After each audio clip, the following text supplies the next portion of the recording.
সজলদা স্বাগতম।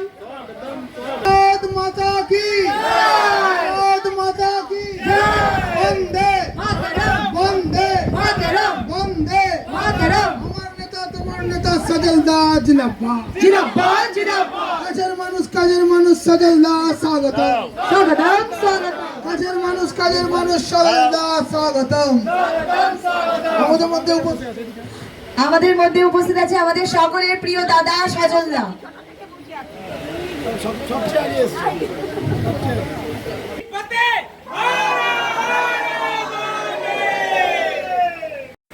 কালকে পুরসভায় বিকেল 4টায় চেয়ারম্যান সহ সমস্ত কাউন্সিলর সহ যত পুরসভার অফিসার্স আছে তাদেরকে নিয়ে আমার প্রথম মিটিং এর লক্ষ্য কি, পুরসভার কর্মীরা যাতে মাইনে পায় এবং জঞ্জাচ্ছে না 2.5-3 মাস ধরে, তাদের যদি ইমিডিয়েট মাইনেটা না দেওয়াতে পারি তাহলে তারা কাজ করবে না। এই যে ভ্যাট গুলো আছে আমি এখানে, থ্যাংক ইউ।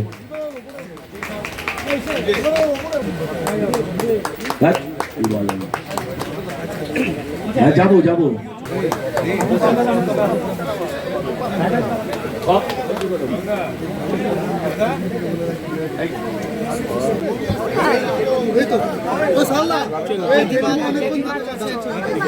শক্তি জিন্দাবাদ। সত্য সনাতন ধর্ম কি, সত্য সনাতন ধর্ম কি, গো মাতা কি, গঙ্গা মাতা কি, রাম জন্মভূমি কি, শ্রীকৃষ্ণ জন্মভূমি কি, গঙ্গা মাতা কি, গো মাতা কি। ভূমিকাকে সম্বোধনা জানাচ্ছেন শঙ্কর দা।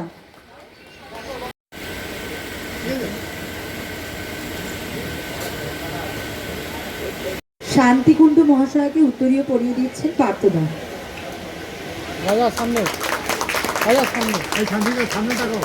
পারভেজ দাকে শঙ্কর দা ফুলের বুকে তুলে দিচ্ছেন।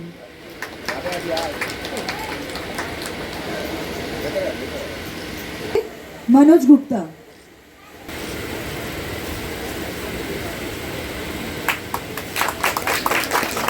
সামনে ওনাকে উত্তরীয় পরিয়ে সম্বর্ধনা জানানোর জন্য গোস্বামী দিকে রাজুরা পরিয়ে দিয়েছেন উত্তরীয়। সংস্কৃতি বড়নগরে বা বাংলার আমরা অনেক দূর এগিয়েছিলাম, তা সেই যখন ইতিহাস এখন আজকের দিনে এই পরিবেশে সে কথা আর বলবার দরকার নেই। তবে যেটা বলবো যে আগামী দিনে নবরং সংঘ ক্লাব জানে তাদের হৃত যে গৌরব, যে অধ্যায়, তা যেন পুনর্জীবিত করতে পারি সজল ঘোষের হাত ধরে।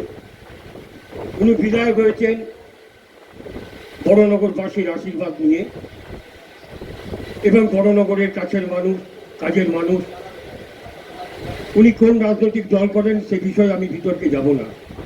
উনি একজন জনপ্রতিনিধি, সকলে সমস্ত দলের জনপ্রতিনিধি ক্লাবের উন্নয়ন কল্পে তার অবদান এবং তার বিধায়ক তহবিল থেকে যদি আমাদের কিছু অনুদান করেন।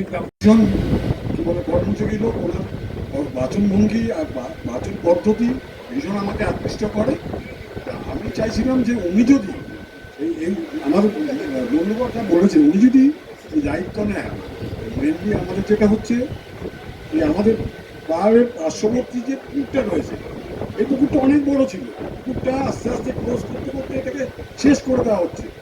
এই পুকুরটাকে যদি আমরা সংস্কার করি, এই পুকুর থেকে যে মাটিটা উঠবে সেটাকে আমরা এখানে অবশ্য আমাদের কী বলে সিদ্ধেশ্বর আমরা এসে আমরা আশা করছি ওনার সহযোগিতা পাবো এবং সহযোগিতার দ্বারা আমরা আমাদের ক্লাবের যাতে আগামী দিনে ক্লাবটা সুন্দরভাবে পরিচালিত হয় সেই আশা করে আমরা এক জায়গায় এসেছি। আমি আর বেশি কিছু বলতে চাই না, সবাইকে ধন্যবাদ জানিয়ে আমার ছোট্ট বক্তব্য আমি শেষ করছি।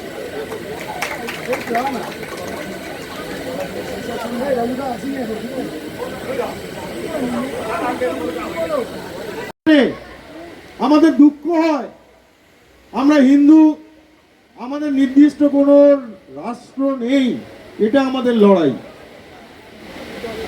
কারণ একটা শক্তি রাজনৈতিক, একটা ধর্ম রাজনীতিকে কেন্দ্র করে যেভাবে হিন্দু পরিমাণ মানুষকে খুন করেছে, বিশেষ করে আমাদের মা বোনেদের ওপরে যে পরিমাণ অত্যাচার হয়েছে, আপনারা শহরে দাঁড়িয়ে এটা কল্পনাও করতে পারবেন না।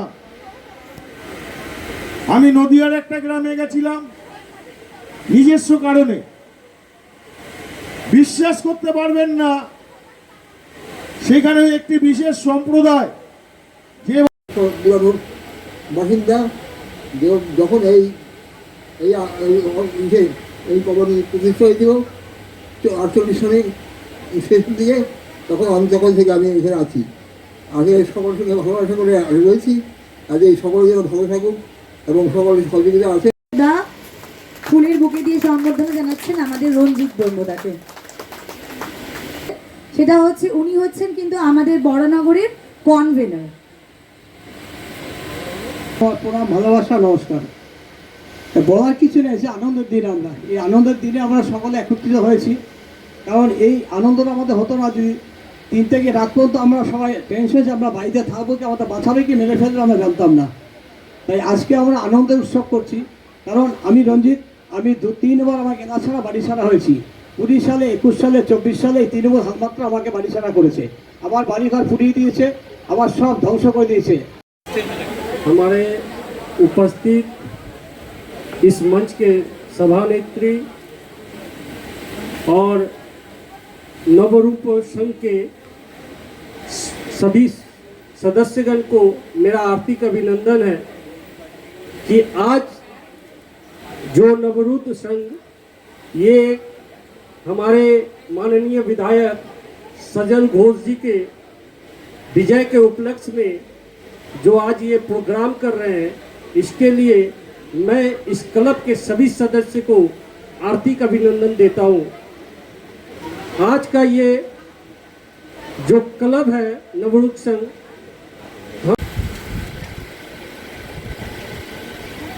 নবীন সদস্য যে হয়তো সোশ্যাল মিডিয়ায় অনেক বছর ধরেই আমাদের দলের সঙ্গে যুক্ত এবং 2024 থেকেই আমাদের দলের সঙ্গে যুক্ত আছে অ্যাক্টিভলি, এবং যে ছেলেটির পরিশ্রম না বললেই নয়, দাদার সঙ্গে সারাক্ষণ কাঁধে কাঁধ মিলিয়ে সকালবেলা বিকেলবেলা যখনই দাদা প্রচারে বেরোতেন, এই ছেলেটি সারাক্ষণ দাদার সঙ্গে ছিলেন।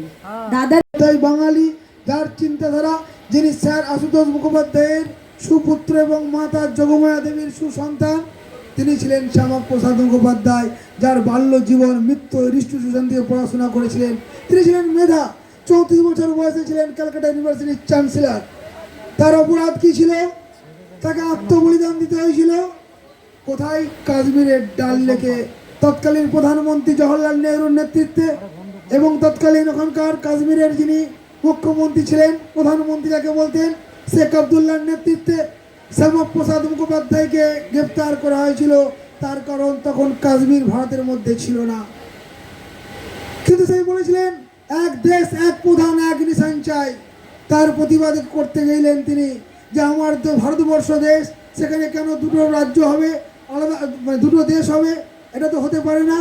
আর উনি বলেছিলেন 370 ধারা বন্ধ করতে হবে, তাই তো দেশের যশস্বী প্রধান। আমি জিতিনি, জিতেছে জনতা।